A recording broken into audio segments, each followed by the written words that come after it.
Deməli 36-cı test tapşırığına baxaq. Deyir, 3 növ əlamətinə görə heterozigot olan fərdlər bütün əlamətə görə resessiv olan fərdin çarpazlaşmasından neçə növ fenotip üzə çıxar? Aha.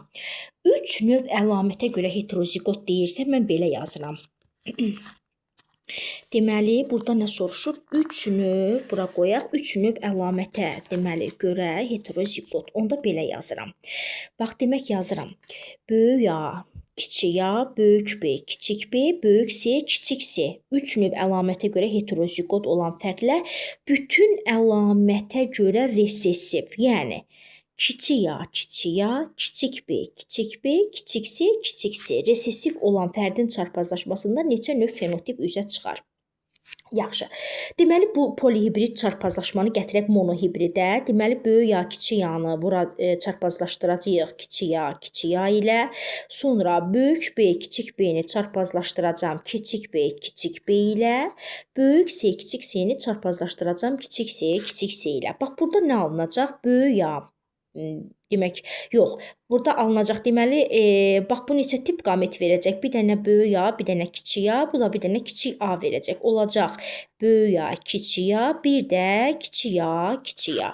Bax, bu da iki tip qamet verəcək. Böyük B, kiçik B, bu da bir tip qamet verəcək. Olacaq böyük B, kiçik B. Bunlar da birləşəndə olacaq kiçik B, kiçik B. Bax, bu da yenə bir böyük C, bir kiçik C, bu isə təkcə kiçik C. Böyük C ilə kiçik C birləşəcək, kiçik C ilə də kiçik C birləşəcək. Deməli, polihibridi gətirdik monohibridə və deyir ki, neçə fenotip üzə çıxar? Gəlin, həm fenotiplərə baxaq, həm də genotiplərə baxaq, həm də kombinasiyalara baxaq. Bax, burada neçə dənə fenotip var? Burada əlbəttə ki, 2 dənə fenotip var. Çünki bu dominantdır, bu resessivdir. Bu tutaq ki, məsələn, gəlin noxuda görə götürək də. Məsələn, bu sarı rəng olanda bu olacaq yaşıl rəng. Ona görə 2 fenotip. 2 dənə də genotip var. Neçə kombinasiya var? 2 dənə də kombinasiya var. Kombinasiya. Sonra burada nə var? 2 dənə yenə fenotip var. Böyük B ayrı əlamətdir, kiçik B ayrı. 2 dənə genotip var. Çünki biri böyük B, kiçik B'dir, biri kiçik B, kiçik B. 2 dənə də kombinasiya var. Burada da eyni ilə 2 dənə fenotip, 2 dənə genotip, 2 dənə də kombinasiya. Bizdən fenotip sayını soruşduğuna görə 2 fenotip buradadır, 2 fenotip buradadır, 2 fenotip buradadır. Yazacağım 2 vur 2 bərabərdir 8 dənə cəmi burada fenotip deməli var. Cavabımız olacaq 36-da Y variantı. Deməli, bizim olacaq cəmi neçə fenotipimiz? 8 fenotipimiz. Cavab da burada olacaq Y variantı. Deməli, baxırıq, deməli 37-ci test tapşırığına.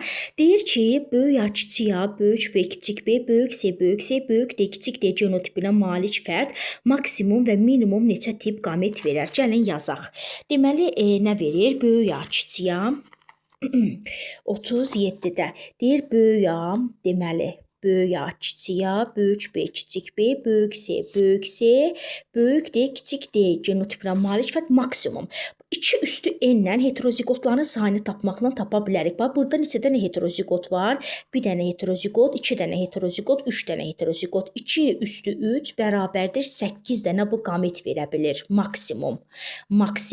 Amma minimum qamet deyirsə, onda ilişikli götürəcəyik. Yəni, bu genlər eyni xromosomun üzərində yerləşəcək. Bax, onda belə olacaq. Böyük A, böyük B, böyük C, böyük D.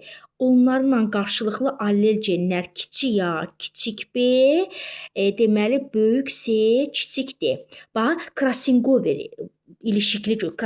zamanı götürəcəyik. Yəni, bu genləri Morgan qanununa görə ilişikli, bax, bir dənə bunu verəcək Krasingover. Bir dənə də bunu. Yəni, ilişikli kimi götürəcəyik də bu genləri. Onda artıq 2 tip qamet verəcək. Minimum qamet deyəndə həmişə Krasingoveri götürürük. Çünki Krasingover vaxtı Bəli, ilişikli kimi götürürük. Genləri ilişikli kimi götürürük. Yəni ilişiksiz götürmürük. Onda 2 tip qamet verir. Amma burada bax heterozigotların sayını tapırıq. 1 dənə heterozigot, 2 dənə heterozigot, 3 dənə heterozigot. Yəni burada 8 qamet. Gəlin görək bu hansı? Deməli maksimum deyəndə bu genotip üçün 8 qamet, minimum deyəndə deməli 2 qamet götürürük. Burada hansı qametləri alır? Onlar maraqlıdır. Gəlin onları öyrətmişəm, videolarda çıxardaq. Böyük A, böyük B, böyük C, böyük D. Qameti görək o 8 qamet hansıdır? Böyük A, böyük B, böyük C, kiçik D qameti. Bir dəfə də böyük A, kiçik B, böyük C, böyük D qameti. Bir dəfə də böyük A, kiçik B, böyük C, kiçik D qameti. Bu böyük A ilə başlayanlar, 4 dənəsi də kiçik A ilə deməli başlayacaq. Olacaq bax bu versiyadan böyük A-nı götürdüm. Buradan bir dəfə böyük B-ni, bir dəfə böyük C-ni, bir dəfə böyük D-ni. Bu qametimdir. Bir dəfə böyük A-nı, bir dəfə böyük B-ni, bir dəfə böyük C-ni, bir dəfə kiçik D-ni götürdüm. Bu ikinci qametdir. Bir dəfə böyük A-nı, indi bu dəfə artıq kiçik B-ni, böyük C-ni, böyük D-ni, bir dəfə böyük A-nı, kiçik B-ni, buradan böyük C-ni, buradan da kiçik D-ni. İndi kiçik A-la götürürəm.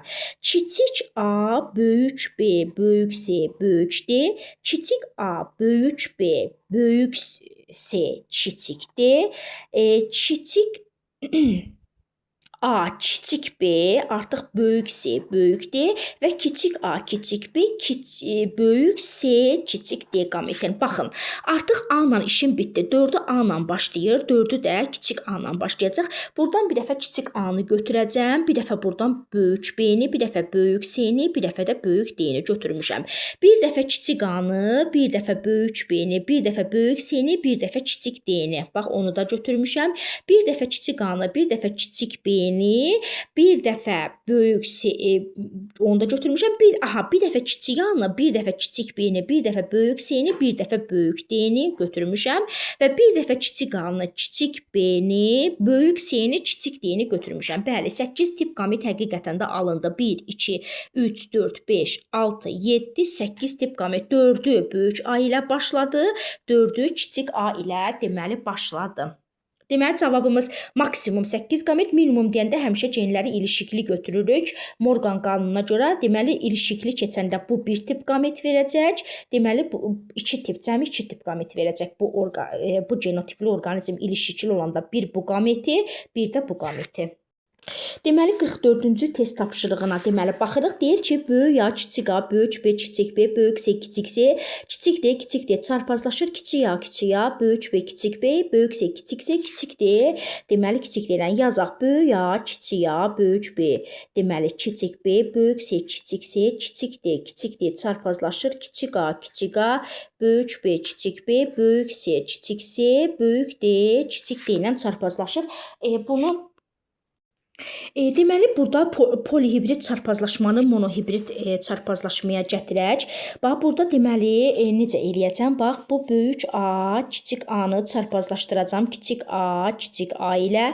Böyük B, kiçik B-ni çarpazlaşdıracağam böyük B, kiçik B ilə. Böyük C, kiçik C-ni çarpazlaşdıracağam böyük C, kiçik C ilə. Bir də kiçik D, kiçik D-ni çarpazlaşdıracağam böyük D, kiçik D deməli ilə. İndi buradan nə alınacaq? Deməli buradan alınacaq böyük A, kiçik A, bir də kiçik A, kiçik A.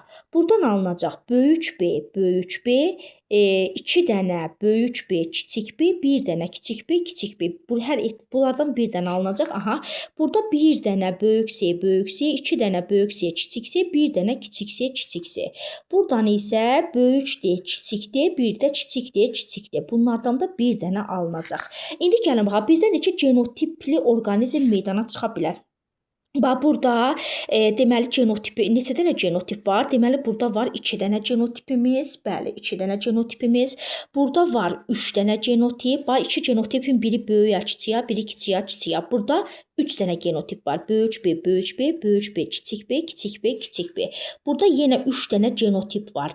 Böyük C, böyük C, böyük C, kiçik C, kiçik C, kiçik C. Burada isə 2 dənə genotip var. Biri böyük D, kiçik D, biri kiçik D, kiçik D. İndi genotipləri bir-birinə vuraq. 2 vurulsun 3, vurulsun 3, vurulsun 2 bərabərdə 6, 36. Cavabımız deməli eləyəcək 36, yəni A variantı.